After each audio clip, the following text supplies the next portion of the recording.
Hello friend, সবাই কেমন আছো? কিন্তু আমি কিন্তু ভালো নেই। হ্যাঁ, কালকেও ভালো ছিলাম না, আজকেও ভালো নেই। কারণ হচ্ছে আমার টোটোটা ইতিমধ্যেই টোটালি অফ হয়ে গেছে, টোটালি কোনো কাজ হচ্ছে না।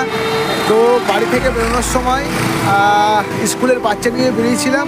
60 টাকার একটা ভাড়া ছিল, কিন্তু সেই 60 টাকার বৌনি ভাড়াটাও হলো না, সঙ্গে আরও টোটোটা একটু সমস্যা দেখা দিল।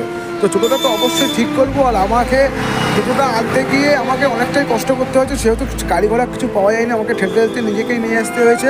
আর আমি এখন চলে এসেছি আমাদের গ্যারেজে, দেখা যাক টোটোটা এখন কত টাকা বলে ঠিক করতে। তো আমি দেখবো, দেখো বন্ধুরা আমার টোটোটা ঠিক হচ্ছে, এই আমার টোটো কাজ হচ্ছে। তো বন্ধুরা, তোমরা যারা আমার ভিডিও দেখো, প্লিজ একটু লাইক কমেন্ট শেয়ার করো, কেননা চালাই টোটো এখন কত পড়বে সেটাও জানি না। তো বন্ধুরা, প্লিজ তোমরা ভালো থাকো, আর আমার জন্য একটু লাইক কমেন্ট শেয়ার। তো বন্ধুরা, টোটো ঠিক করে তারপর তোমাদের সঙ্গে আবার দেখা হবে। ততক্ষণ নিজেরা ভালো থাকো, সুখে থাকো, আনন্দ থাকো। রাজা, বাই বাই।